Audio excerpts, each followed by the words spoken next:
નમસ્કાર દર્શક મિત્રો, બોટાદ દસ્તક ન્યૂઝમાં આપનું હાર્દિક સ્વાગત છે અને હું છું એલડી મકવાણા. આપ જોઈ રહ્યા છો બોટાદ દસ્તક ન્યૂઝ. હવે પછીના સમાચાર વિગતવાર. અનંત અંબાણી સાથે પદયાત્રામાં ધીરેન્દ્ર શાસ્ત્રી જોડાયા. કહ્યું, આ ભક્તિ અને શક્તિની યાત્રા છે. અંબાણીએ 8 દિવસમાં 81 કિલોમીટરનું અંતર કાપ્યું. રિલાયન્સ ગ્રુપના આનંદ અંબાણીની દ્વારકાની પદયાત્રાનો આજે 8મો દિવસ છે. આજે વહેલી સવારે 5 વાગ્યે તેમણે મહાદેવળિયા ગામ નજીકથી યાત્રાનો પ્રારંભ કર્યો હતો અને ખાડી પાસે યાત્રા પૂર્ણ કરી હતી. 8 દિવસમાં અનંત અંબાણીએ 81 કિલોમીટરનું અંતર કાપ્યું છે. અનંત અંબાણીની પદયાત્રાના 8મા દિવસે તેઓની સાથે બાગેશ્વર ધામના ધીરેન્દ્ર શાસ્ત્રી પણ જોડાયા હતા. તેઓ ચપ્પલ પહેર્યા વગર ખુલ્લા પગે યાત્રામાં જોડાયા હતા. ધીરેન્દ્ર શાસ્ત્રીએ જણાવ્યું કે આ ભક્તિ અને શક્તિની યાત્રા છે.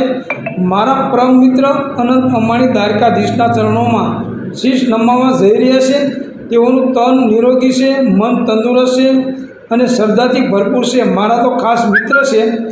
મને ખૂબ ગૌરવ છે. હું પણ તેઓની સાથે પદયાત્રામાં જોડાયો છું.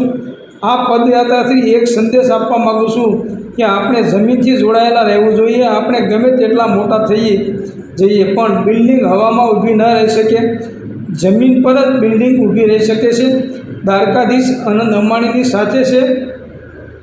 રિલાયન્સ ગ્રુપના આનંદ અંબાણીની દ્વારકા પદયાત્રાનો આજે 8મો દિવસ છે. વહેલી સવારે 5 વાગ્યે મહાદેવળિયા ગામ નજીકથી યાત્રાનો પ્રારંભ કર્યો હતો અને ખાડી પાસે યાત્રા પૂર્ણ કરી હતી. આજે પદયાત્રામાં ખાસ બાગેશ્વર ધામના ધીરેન્દ્ર શાસ્ત્રી જોડાયા હતા. યાત્રામાં અનંત અંબાણી અને 200 બ્રાહ્મણો સાથે તેઓ પર પગપાળા ચાલ્યા હતા. આ દરમિયાન અનંત અંબાણી સાથે ફોટો પડાવવા પણ લોકો પહોંચી ગયા હતા અને તેઓને દ્વારકાધીશની છબી ભેટ પણ આપી હતી. અનંત અંબાણીની પદયાત્રામાં 7મા દિવસે ભાવુક દ્રશ્યો સર્જાયા હતા. રસ્તા ઉપર ઓમ હોટલ નજીક અનંતને મળવા આવેલી ઉષા નામની એક યુવતી સોજાના આંસુએ રડી પડી હતી. ત્યારે અનંતે પ્રેમથી તેની સાથે વાત કરીને સાથે ફોટો પડાવ્યો હતો. ઉષાએ દિવ્ય ભાસ્કરને જણાવ્યું હતું કે અનંત સાહેબને મળી તો મને હરખના આંસુ આવી ગયા હતા. મેં તેમને ફોટો ગિફ્ટમાં આપ્યો છે. મેં અનંતને સરને કહ્યું છે કે મારે વનતારા જોવા આવવું છે. તો તેમણે કહ્યું કે ભલે, તમારે એક દિવસ વનતારા આવજો. યાત્રાના 7મા દિવસે જામખંભાળિયાથી અર્જુનસિંહ જાડેજા નામનો યુવક મારવાડી બ્રીડનો ઘોડો લઈને અનંત અંબાણીને મળવા આવ્યો હતો. તે અનંત અંબાણીને મળ્યો હતો. તેમણે ઘોડાનું નામ પૂછ્યું હતું અને સાથે ફોટા પડાવ્યો હતો. અર્જુનસિંહ જાડેજા દિવ્ય ભાસ્કરને જણાવ્યું હતું કે ગુજરાતમાં અને ખાસ કાઠિયાવાડમાં આ મારવાડી બ્રીડના ઘોડાઓ લુપ્ત થઈ રહ્યા છે, જેની અમે જાળવણી કરીએ છીએ. જેથી અનંત સરનો અભિપ્રાય લેવા અમે આવ્યા હતા. અનંત સાહેબે નામ પૂછ્યું અને અમને કહ્યું કે તમે ખૂબ જાળવણી કરી છે. અમે અનંત સરને કાઠિયાવાડી બ્રીડનો એક ઘોડો જન્મદિવસે ભેટ આપવા માગીએ છીએ. અનંત સરના સ્ટાફ તરફથી અમારો કોન્ટેક્ટ કરવામાં આવશે એવું જણાવવામાં આવ્યું છે. 28 માર્ચથી એટલે કે છેલ્લા 8 દિવસથી અનંત અંબાણી રિલાયન્સ ટાઉનશીપ વનતારાથી દ્વારકાની પદયાત્રા કરી રહ્યા છે. તેઓ 10 એપ્રિલના રોજ દ્વારકામાં તેમના જન્મદિવસની ઉજવણી કરશે.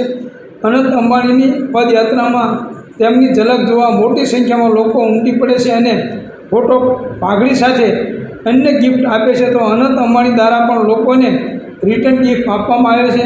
આજે 8મા દિવસે તેમને મળવા માટે મોટી સંખ્યામાં લોકો ઉમટી પડ્યા હતા. 7મા દિવસે એક યુવક તો અમદાવાદથી અનંત અંબાણીને મળવા આવ્યો હતો, જેણે પાઘડી પહેરાવીને સ્વાગત કર્યું હતું. જ્યારે મહિલાઓએ દુખણા લઈને અનંત અંબાણીને આશીર્વાદ આપ્યા હતા. અનંત અંબાણી રોજ જ્યાં પદયાત્રા પૂરી કરે ત્યાંથી વનતારા પરત ફરે છે અને બીજા દિવસે ત્યાંથી યાત્રા શરૂ કરે છે. જેઓ રાત્રે 3 વાગ્યાથી સવારે 8 વાગ્યા સુધી ચાલે છે, જેમાં અંદાજિત 10-11 કિલોમીટર જેટલું અંતર કાપે છે. અનંત અંબાણી યાત્રા શરૂ કરીને પૂરી કરે એ દરમિયાન વચ્ચે કોઈ આરામ કરતા નથી, સતત ચાલ્યા જ કરે છે. અનંત અંબાણી પદયાત્રામાં હનુમાન ચાલીસા, શ્રીરામ જય રામ જય જય રામ, ગાયત્રી પાઠ, હર હર મહાદેવ, દ્વારકાધીશના નારાઓ બોલતા જાય છે અને પદયાત્રા કરતા જાય છે. સમગ્ર વાતાવરણ ભક્તિમય બની જાય છે. રસ્તામાં તેઓ તમામ બાળકો, વડીલોની, યુવાનોની પ્રસાદી રૂપે નાસ્તો, ઠંડુ પીણીને ફ્રૂટ સહિતની વસ્તુઓ પણ સતત આપતા રહે છે. ખાસ કરીને નાના બાળકો અનંત અંબાણીને જોવા માટે મોડી રાતથી વહેલી સવાર સુધી રસ્તા પર જોવા મળે છે અને અનંત અંબાણીને જોઈને જય દ્વારકાધીશના નારા લગાવે છે. દર્શક મિત્રો, ખાસ તો એ વાત છે કે ધીરેન્દ્ર શાસ્ત્રી એમ કહે છે કે અનંત અંબાણી મારા મિત્ર છે અને ખરેખર અનંત અંબાણી ખૂબ પૈસાદાર માણસ છે, અઢળક સંપત્તિના માલિક છે. એટલે ધીરેન્દ્ર શાસ્ત્રી એમની સાથે ચાલવા માટે અહીંયા આવ્યા છે. આ જગ્યાએ કોઈ ગરીબ માણસો અનેક ચાલતા જાય છે, તો એમાં તો ધીરેન્દ્ર શાસ્ત્રી કોઈ દિવસ ચાલવા ન આવ્યા. એટલે આ બધી પૈસાની કમાલ છે. સૌજન્ય દિવ્યા ભાસ્કર, બોટાદ દસ્તક ન્યૂઝ, LD મકવાણા, બોટાદ.